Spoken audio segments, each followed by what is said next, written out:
2 दिन पहले राहुल गांधी ने जो कुछ कहा, कांग्रेस पार्टी ने बीजेपी के तमाम है तौबा के बावजूद उसे दोहरा दिया। कांग्रेस के वरिष्ठ नेता पवन खेड़ा ने एक बार फिर से ऐसा कुछ कहा जिसमें भारत के जवानों के पिटने का जिक्र था। सुनिए। हालांकि इस बार उनके कहने का अंदाज थोड़ा बदला था और सेना के बहाने उनके निशाने पर सरकार थी। और चीन लगातार हर फ्रंट पर हमारे पर हावी होने की कोशिश कर रहा है। हमारी सरकार ने हमारी बहादुर सेना के हाथ बांध रखे हैं, नहीं तो इस सेना को कोई पीट नहीं सकता। तो क्या पवन खेड़ा ये कहना चाह रहे हैं कि अरुणाचल में हमारी सेना चीन के हाथों पिट गई?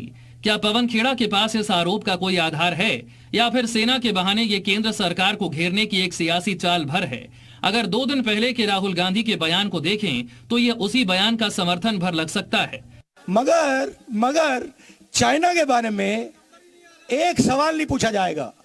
ये भाई अपना खुद का सुपरमार्केट बना के महीने का 10 लाख कमा रहे हैं। हाँ, सिर्फ पैसे वाले नहीं, आप भी कर सकते हैं। फ्रीडम ऐप को अभी डाउनलोड कीजिए। जिन्होंने 2000 स्क्वायर किलोमीटर हिंदुस्तान का उठा लिया, जिन्होंने हिंदुस्तान के 20 जवानों को शहीद किया, जो हमारे जवानों को अरुणाचल प्रदेश में पीट रहे हैं।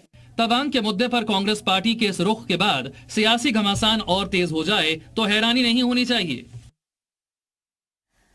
तो जाहिर है अरुणाचल प्रदेश के तवांग में भारत और चीन के बीच झड़प के मुद्दे पर सियासत जारी है। राहुल गांधी के बयान के बाद आक्रामक दिख रही बीजेपी पर कांग्रेस ने पलटवार किया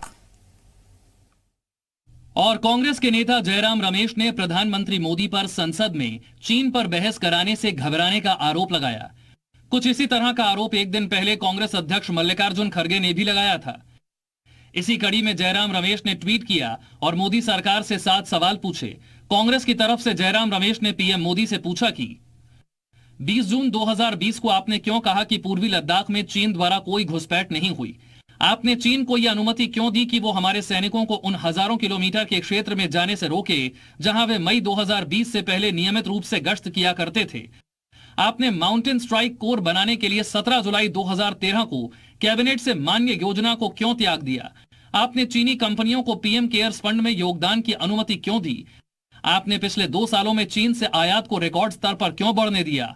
आप इस बात पर जोर क्यों दे रहे हैं कि सीमा के हालात और चीन से खड़ी हुई चुनौतियों पर संसद में बहस नहीं होनी चाहिए?